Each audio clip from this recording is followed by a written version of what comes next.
I expect to see kind of a film on this, on the old bag. So it could have some algae on it.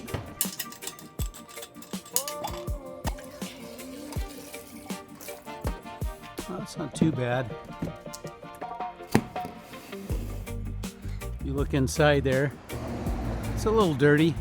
Yeah, it's not too bad, not as bad as I expected, but we should see a difference once I get this thing going. Yeah, this is a pre-filter. Okay, so I have to take out, this is like a 10 micron bag. So I have to take out the big stuff with this filter so this stuff doesn't get to the RO membranes, right? So it's just a precautionary pre-filter is all it is.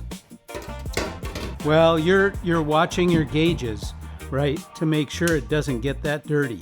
You don't want it to get that dirty. And that's why we're changing it now.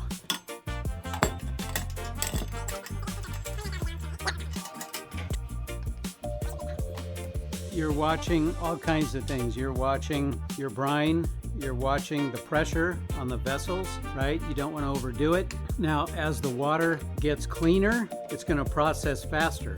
So that number is going to pick up. If I were to come here when the machine is almost done and the water's almost purified, it's probably going to be running about 35 gallons a minute and 40,000 gallons a day.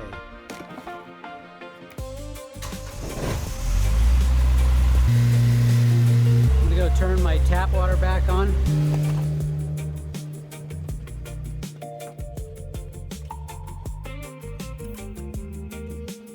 That is makeup water because we're discharging about 5.5 gallons a minute. So I want to keep the water level in the pool the same.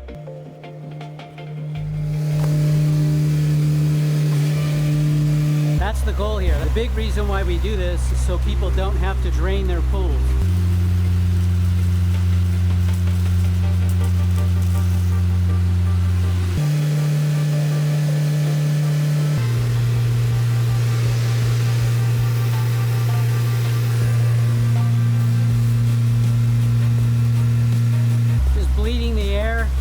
Filter container.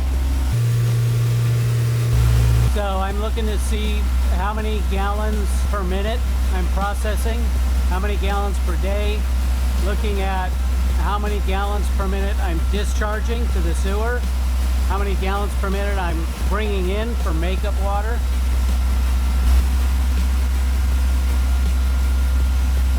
How much PSI is going through the vessels, what my rejection rate is.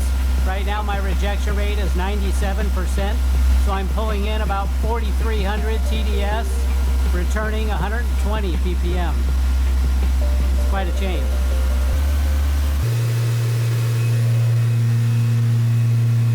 And these bags, if they're not that dirty, then I can always rinse them out, turn them inside out, rinse them out and reuse them. But it depends. If they're real dirty, then I just get rid of them. They're not that expensive.